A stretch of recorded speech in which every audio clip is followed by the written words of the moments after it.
What's up guys, Spin Firearms here, and the GlockStore's version of the Glock 26X is finally here.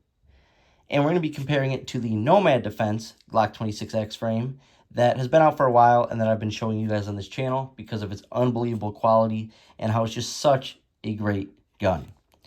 On top of that, one thing I will say is there's still nothing wrong with a stock 26, 27, 28, 33 or 39 pistol. They're just great guns as subcompacts, and that's what they were designed to do. Be a small gun that, worst case scenario for deep concealment, you only get 2 fingers on, but you can always add whatever capacity you want to it. And it's still, to this day, what I run as my main carry. This gun right here.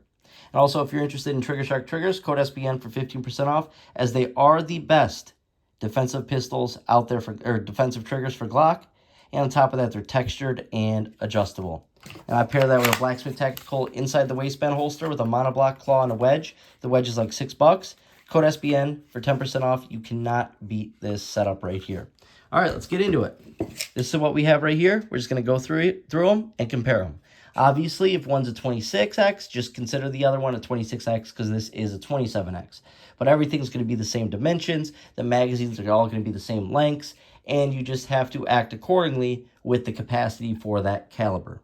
Let's get into it. First off, the Nomad Defense Glock 27X or 26X, whatever you would be basically creating. Comes with a rail up front. Comes with a nice ledge right here that has some texturing on it. Same with over here. I call this side a memory pad, this side a gas pedal or ledge. Memory pad to remind yourself, keep that finger off the trigger, and then something to fight recoil with. Really like that. Feels good, texturing on both sides. On top of that, it can take Gen 3, Gen 4, and Gen 5 parts. The best part about it is it does come with a sheet of paper that lists it out to you. So once you get that sheet, you can now see what parts you can mix and match, and the gun will still run flawlessly, which is really nice because a lot of people mainly have Gen 3 parts, which you can run. But just make sure, if you are running a Gen 3 part, that you remove the Gen 5 slide stop that it comes with, because a Gen 3 upper does not have the cutout like it does in this situation. So what I did right here is I just threw it on this one to show you the mag well, but in this case, you're going to want to swap out your mag release to like the other frame that I have over there that I took this upper off of. Anyways, let's continue. From here, we have a really nice texturing all over the gun. A really odd texturing, but it feels great. It feels unbelievable. It's perfect. Then you have little, micro bead technology up front, really nice pyramids or beads or whatever you want to call them.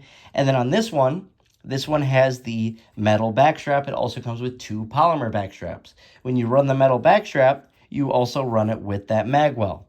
Therefore, I have a mag well right here, a little bit of weight, just to help with that recoil all around. Locking the hand in, getting a little bit extra weight, and then locking the fingers in right here with that mag well. Feels really good, really secure, with that beaver tail as well.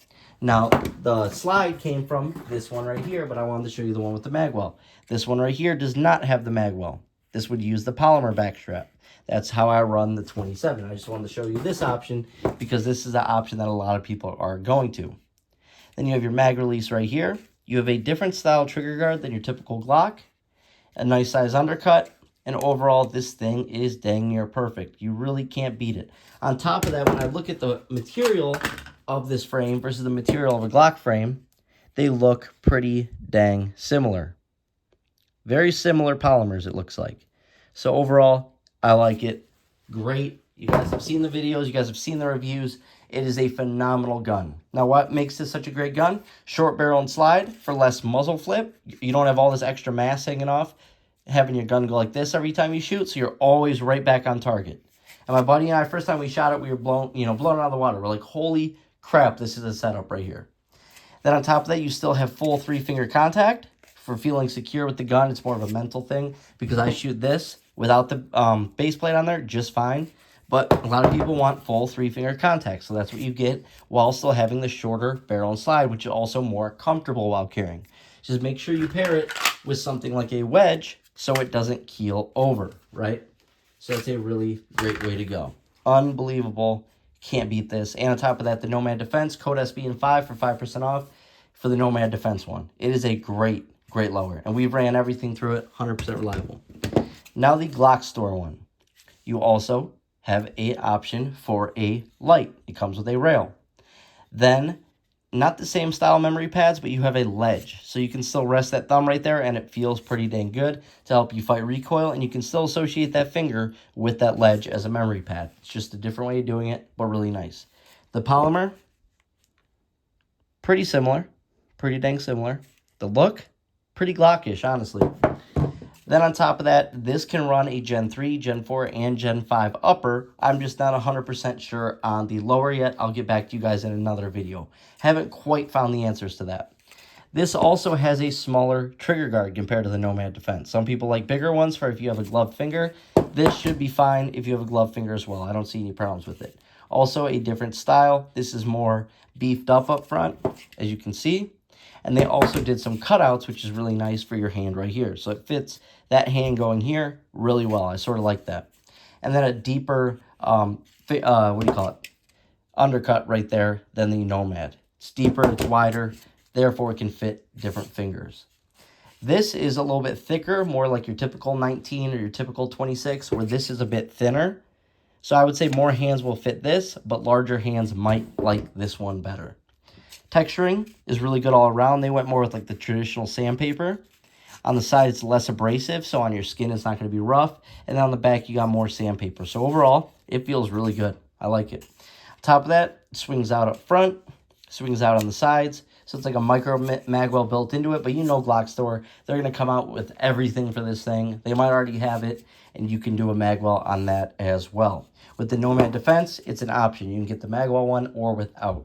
They're both perfect.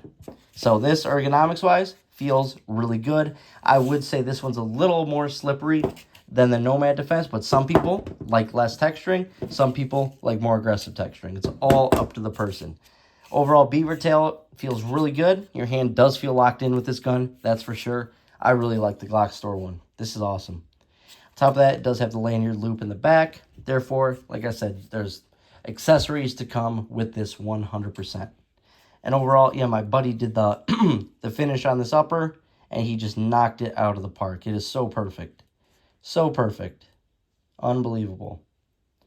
But side by side, this is what they look like. Pretty different, but pretty similar at the same time. You can't go wrong with either, guys. You really can't. You really do notice the beaver tail, though, on this Nomad sticking out so much more, really locking that hand in. Notice how much more it sticks off the frame. I mean, the slide, it feels really good locked in. This reminds me more of just like a Glock. I really like it. Unbelievable. Honestly, you can't go wrong with either. Both of them have stuff that they do better than the other one. They're both unbelievable guns. You cannot beat the 26, 27 in general, especially for the reliability. But overall size is a big thing. Being comfortable, making sure when you leave that house you actually have your gun. Which is why I carry stuff like this. Because walking around the house, I just throw something like this in the pocket. So I can just live life as normal. It doesn't get in the way. But I always have something on me. This right here is a great option for people who still want that capacity. 15 plus 1 for a 26X, 13 plus 1 for a 27X, while still being comfortable in your man parts. It just is what it is. You really can't go wrong with either. They both put their own spin on it, and both did a phenomenal job. Hope you guys enjoyed the video. Let me know which one you like better. Thanks for watching.